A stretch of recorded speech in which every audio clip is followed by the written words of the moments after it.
Hello दोस्तों, कैसे हो आप सभी।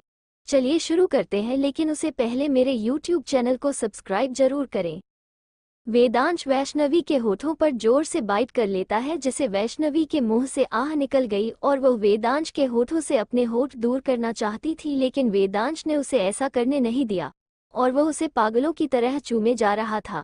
वैष्णवी को अब सांस लेने में दिक्कत हो रही थी, लेकिन वेदांश था कि उसे छोड़ ही नहीं रहा था और वेदांश को वैष्णवी को यूं परेशान करके मजा भी आ रहा था। वैष्णवी अपने छोटे छोटे हाथों से वेदांश को दूर करने की कोशिश कर रही थी, लेकिन वेदांश ने उसे इतनी मजबूती से थाम रखा था कि वो चाहकर भी दूर नहीं हो पा रही थी। कुछ देर यूं ही परेशान करने के बाद वेदांश ने वैष्णवी के होठों को छोड़ दिया। दोनों ही गहरी गहरी सांसें लेने लगे। वैष्णवी अपना गुस्सा दिखाते हुए उसके सीने पर मारते हुए बोली, तुम कितने बुरे हो। जिस पर वेदांश मुस्कुराते हुए उसके सर को सहलाते हुए बोला, जंगली बिल्ली, कम से कम सांस तो ले लिया करो। वैष्णवी उसके सीने पर मुक्का मारते हुए बोली, इडियट कहीं के, तुमने मुझे सांस लेने का मौका कहाँ दिया। ऐसे मेरे होठों को चबा रहे थे जैसे मैं अभी कहीं भाग जाऊंगी। तुम बहुत बहुत बुरे हो। I hate you. Vedansh Vaishnavi का हाथ पकड़ लिया। उसके बालों को पीछे कर वेदांश हंसकर उसको अपने सीने से लगाते हुए बोला, तुम जंगली बिल्ली हो, तुम्हारा भरोसा नहीं है। कहीं मुझे पंजा मार के भाग गई तो मेरा क्या होगा फिर। मेरी जंगली बिल्ली, अभी तो मैंने कुछ किया भी नहीं, तुम इतने में परेशान हो गई। वैष्णवी उसके सीने से लगे हुए मुस्कुरा दी। उसने अपने सर को उठाया, वेदांश की होठों को हल्के से चूमते हुए बोली, मेरे इनोसेंट से वुड बी हस्बैंड, ये जंगली बिल्ली आपको पंजा हमेशा मारेगी मगर छोड़कर कभी नहीं जाएगी, तो इसकी चिंता आप मत कीजिए। उसकी बात पर वेदांश भी मुस्कुरा दिया। लेकिन वैष्णवी अपनी बात आगे बढ़ाते हुए बोली, हाँ, लेकिन इसके आगे अभी नहीं, शादी के बाद। जिस पर वेदांश वैष्णवी को अपने बाहों में भरते हुए बोला, हाँ बेबी, तभी तो मैंने छोड़ दिया, वरना। वैष्णवी भी उसकी बात का मतलब समझ गई। वो भी थोड़ी देर वेदांश के बाहों में ही रहना चाहती थी, क्योंकि उसे इससे शांति मिल रही थी। वैष्णवी सोच रही थी कि आखिर गौतम जी ने उसे अचानक क्यों बेसमेंट में आने का मैसेज किया था। बिना बताए भी तो वो नहीं जा सकती थी। वो कुछ देर सोचते रही कि आखिर क्या बहाना बनाए, तभी उसे कुछ सूझा। थोड़ी देर बाद वैष्णवी वेदांश के सीने पर अंगुली चलाते हुए और प्यार भरी आवाज में बोली, सुनो ना वेदू। जिस पर वेदांश ने जवाब देते हुए बोला, हाँ बोलो ना मेरी जंगली बिल्ली। वैष्णवी वेदांश की हाँ सुनकर अपना सर उठाई और वेदांश की आंखों में आंखें मिलाकर बोली, वेदू, अब तुम आराम करो, मुझे जाना होगा। ये सुनकर वेदांश हैरान होते हुए बोला, पर कहाँ। वैष्णवी जवाब देते हुए बोली, मुझे ऑफिस में कुछ काम आ गया है, इसलिए। जिस पर वेदांश वैष्णवी के माथे को चूमते हुए प्यार से बोला, ठीक है, काम के लिए तो मैं तुम्हें जाने से भी नहीं रोक सकता, अच्छे से काम करना। जिस पर वैष्णवी मुस्कुराकर हाँ में सर हिला दिया और आगे अपनी बात बढ़ाते हुए बोली, वेदू, मैं सोच रही थी कि मेरे दोस्त सुरेंद्र और मेघना दोनों घर आ रहे हैं, तुम भी अपने दोस्तों को क्यों नहीं बुलाते। इस बहाने मैं तुम्हारे दोस्तों से भी मिल लूंगी और तुम मेरे दोस्तों से। थोड़ा रुककर वैष्णवी आगे बोली, क्यों न हम एक काम करें, हम रात को एक पार्टी ऑर्गेनाइज करते हैं जिसमें हम अपने दोस्तों को बुलाएंगे हैं और उन्हें और एक दूसरे के दोस्तों से मिलवाते हैं, ताकि हम लोगों की जान पहचान हो सके। क्या बोलते हो। ये सुनकर वेदांश भी खुश हो जाता है। वो खुशी के साथ बोला, हाँ हाँ, ये ठीक रहेगा, हम एक पार्टी रखते हैं और सभी दोस्तों को बुलाते हैं। मैं भी अपने दोस्तों से तुम्हें मिलवाना चाहता हूँ और तुम भी पहले ही मिलवा देते हैं उन्हें। अगर बाद में पता चला हम शादी कर रहे हैं और पार्टी भी नहीं दी है तो वो लोग हमसे गुस्सा भी हो जाएंगे, तो यह उनसे मिलना भी हो जाएगा और हमारे शादी पर होने की खुशी की पार्टी भी हो जाएगी। अगर बाद में पता चलेगा तो वो लोग नाराज हो जाएंगे और साथ में धुलाई अलग से करेंगे। वेदांश की आखिरी लाइन सुनकर वैष्णवी हंसने लगी और हंसते हुए बोली, अच्छा, और तुम मार भी खा लेते हो। जिस पर वेदांश वैष्णवी की नाक पिंच करते हुए बोला, अरे यार, यही तो दोस्तों के बीच प्यार होता है, वो कौन सा सच में करते हैं। जिस पर वैष्णवी मुस्कुराते हुए बोली, हाँ सही कहा, चलो आज छोटी सी दोस्तों की पार्टी रख लेते हैं, इस बहाने हम दोनों ही एक दूसरे को और भी अच्छे से जान लेंगे। जिस पर वेदांश हाँ में सर हिला दिया। वैष्णवी अपनी बात आगे बढ़ाते हुए बोली, तुम थोड़ा आराम करो, अभी तक तुम ठीक नहीं हुए हो, चलो अब मुझे जाना होगा। इतना बोलकर वैष्णवी वेदांश की गोद से उतरने ही वाली थी कि वेदांश उसकी कमर पकड़ उसे अपनी ओर खींच लिया और उसे उठने नहीं दिया। वैष्णवी के दोनों हाथ वेदांश के चेस्ट पर थे और सवालों भरी आंखों से वेदांश को देख रही थी, मानो कहना चाहती हो कि क्या हुआ, आखिर वो उसे जाने क्यों नहीं देना चाहता। वेदांश भी वैष्णवी की आंखें पढ़ते हुए समझ गया कि आखिर वो कहना क्या चाहती है। वेदांश मुस्कुराते हुए बोला, बाय किस तो दो, वरना तुम नहीं जा सकती। वैष्णवी मुस्कुराकर वेदांश के गालों पर किस कर देती है और वो उठना चाहती थी, लेकिन वेदांश उसे जाने नहीं दे रहा था। वैष्णवी सवाल करते हुए बोली, अरे बाबा किस तो कर दिया, अब क्यों नहीं जाने दे रहे। जिस पर वेदांश नाराजगी दिखाते हुए कुछ नहीं बोला और अपने हाथों से होठों पर किस करने का इशारा किया। जिस पर वैष्णवी जवाब देते हुए बोली, अच्छा बाबा ठीक है, करती हूँ। इतना बोलकर वैष्णवी ने एक बार फिर अपने होठ वेदांश के होठों पर रख दिए और दोनों ही एक दूसरे को चूमने लगे। ऐसे ही 5 मिनट किस के बाद दोनों एक दूसरे से दूर हुए और गहरी गहरी सांसें लेने लगे। वैष्णवी वेदांश को देखते हुए बोली, तुम आराम करो, मैं चलती हूँ। जिस पर वेदांश हाँ में सर हिला देता है। वैष्णवी वेदांश की गोद से उतर गई और जमीन पर पड़ी अपनी चुन्नी उठाई और अपने बाल और ड्रेस सही कर गेस्ट रूम से निकलकर अपने रूम की ओर चली गई। वेदांश उसे जाते हुए ध्यान से देख रहा था, मगर उसने कुछ नहीं कहा। इस वक्त उसकी नज़रों में कुछ अजीब सा नजर आ रहा था, मगर क्या वो तो ऊपरवाल ही जाने। उसने अपनी आंखें बंद की और बेड रेस्ट से सर टीकाकार बैठ गया।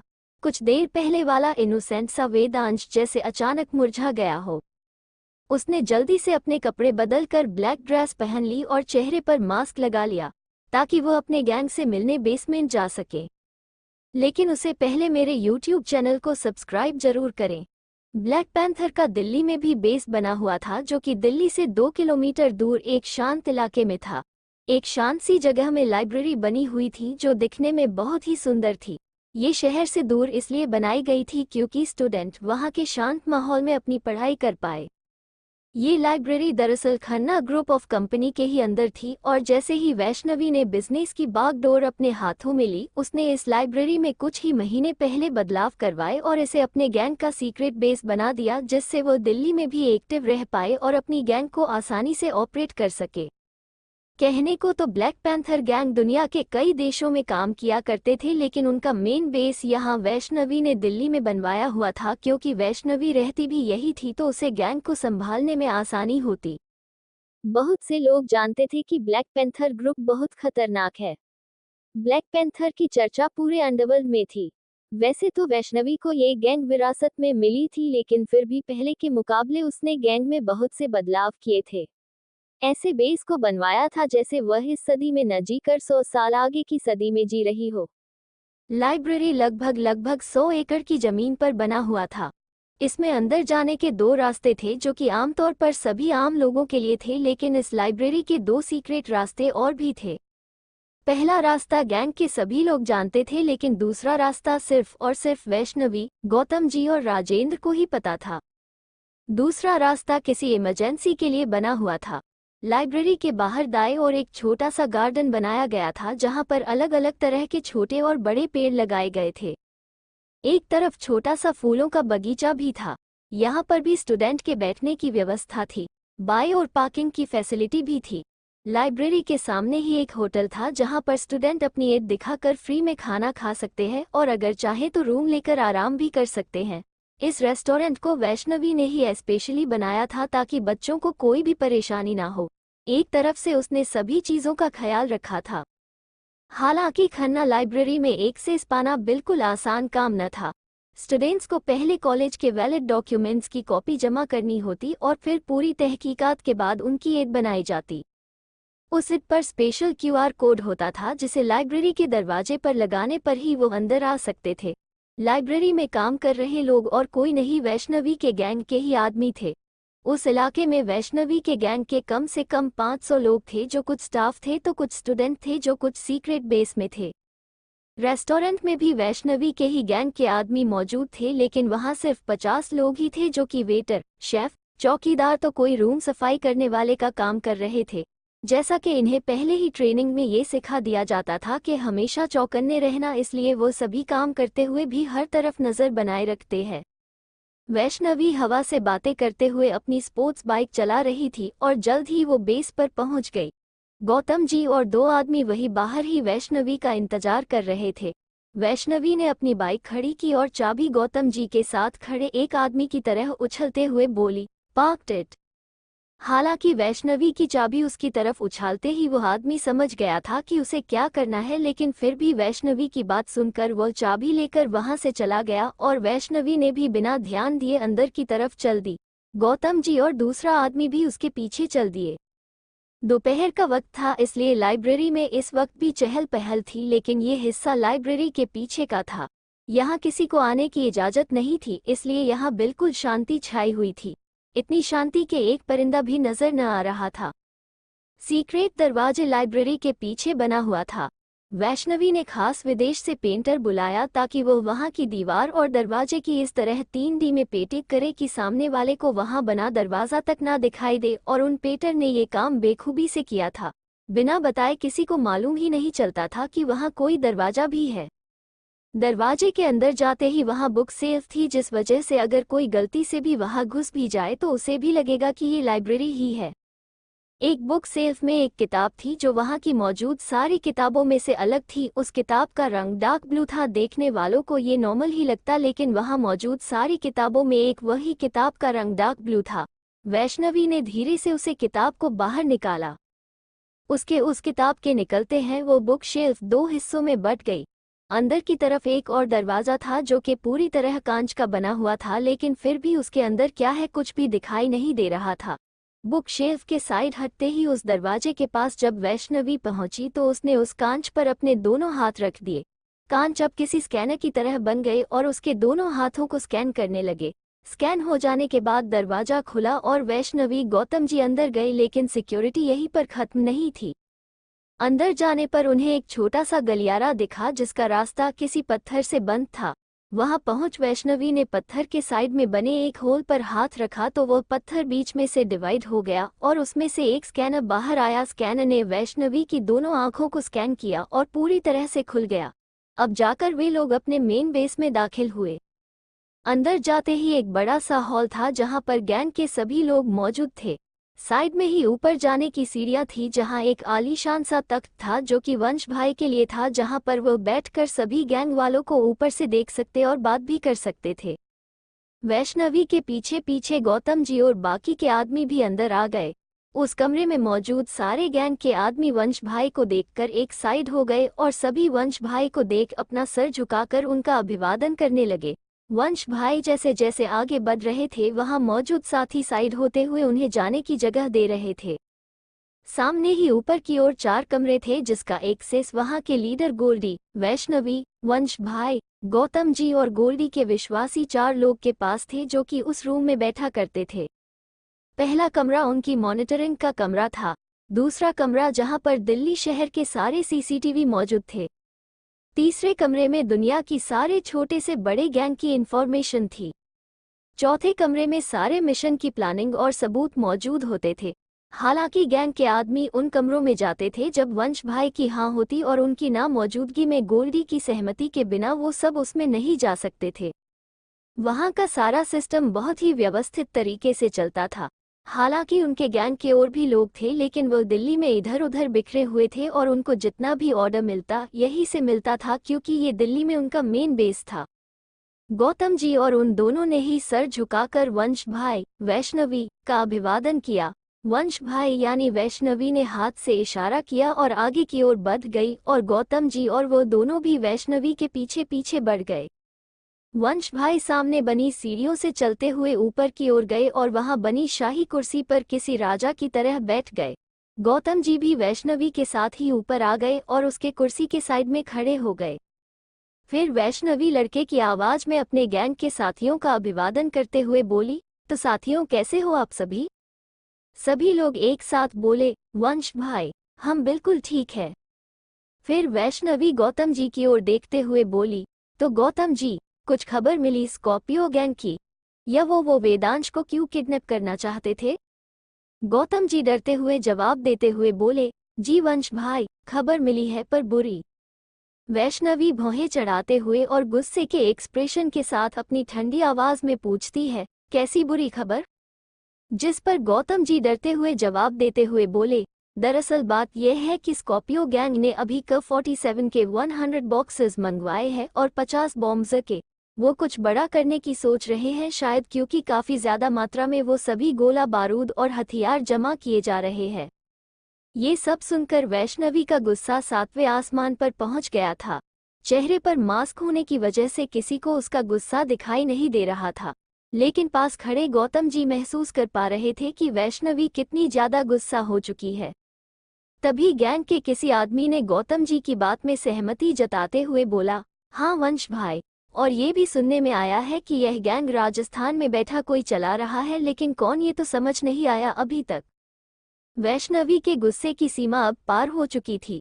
उसने गुस्से में पास रखा पानी का गिलास उठाया और उसे जमीन पर जोर से दे मारा, जिससे वहां मौजूद सारे गैंग के लोग डर गए।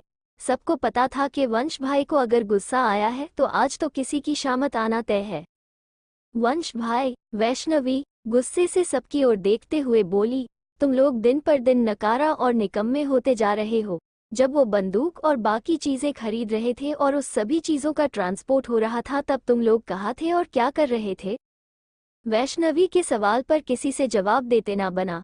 सभी डर के मारे सूखे पत्ते की तरह कांप रहे थे। किसी को कोई जवाब देता ना देख वैष्णवी का गुस्सा और बढ़ गया। वो चिल्लाते हुए बोली, अब मुंह बंद करके क्यों खड़े हो? क्या इसका कोई जवाब भी दोगे या मैं खुद इन सब चीजों के सवालों के जवाब ढूंढूं?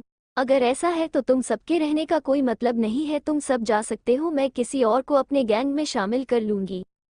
इतना बोल वैष्णवी ने अपने जेब से अपनी गन, जो वो हमेशा अपनी रक्षा के लिए अपने पास रखती है, निकालकर उन लोगों की तरफ तानते हुए बोली, वैसे भी अब जब तुम सब किसी काम के नहीं हो तो तुम सबके जिंदा रहने का क्या मतलब फिर? वैष्णवी का ये रिएक्शन देखकर तो सभी बहुत ज्यादा हैरान थे। यहाँ तक कि गौतम जी भी बहुत ज्यादा हैरान थे। उन्हें समझ नहीं आ रहा था कि जो वैष्णवी ज्यादातर शांत रहने की कोशिश करती है, वो आज इतना ज्यादा गुस्से में क्यों है, वो भी सिर्फ एक खबर न मिलने पर। लेकिन उन्हें क्या पता था कि वैष्णवी को गुस्सा इस बात पर नहीं आ रहा था कि उसको सही वक्त पर खबर नहीं मिली, बल्कि इस बात पर आ रहा था कि किसी ने उसके रहते हुए भी वेदांश पर हमला करने की कोशिश की। वो कैसे भी करके उन सब को ढूंढ कर खत्म करना चाहती थी, ताकि वेदांश पर दोबारा कोई घटना खतरा न आए। वैष्णवी का गुस्सा देखा गौतम जी जल्दी से अपनी लड़खड़ाती जुबान से बोले, वंश भाई, हम वहां पर गए थे, लेकिन पता नहीं उनको कैसे हमारे आने की खबर मिल गई। वैष्णवी गौतम जी पर ताना कसते हुए बोली, गौतम जी, लगता है आपकी बढ़ती उम्र के साथ दिमाग कम काम करने लगा है।